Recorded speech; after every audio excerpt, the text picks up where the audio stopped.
Welcome to Lamination Depot. Today we'll review 4 easy steps on how to use TruBind's electric comb binding machine, the TB-CD600B. This machine can electrically punch 25 sheets of 20-pound paper at a time and manually open a 19-ring comb binding spine up to 50 millimeters in diameter. It comes with 6 separate pieces, including the machine itself. Let's set it up before we begin.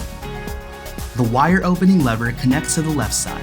Unscrew the end cap and securely connect the lever into the upright position, then screw the end cap back into place. The hole punch guide connects to the throat of the machine.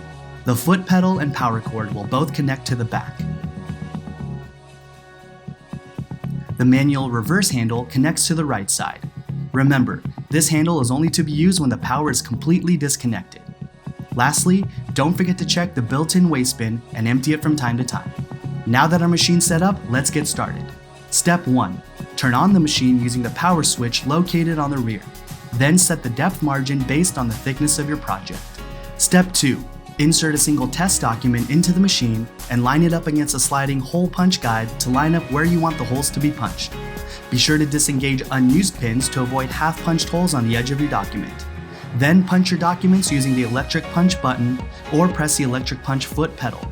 Remember to punch your binding covers separately from your documents. Step 3.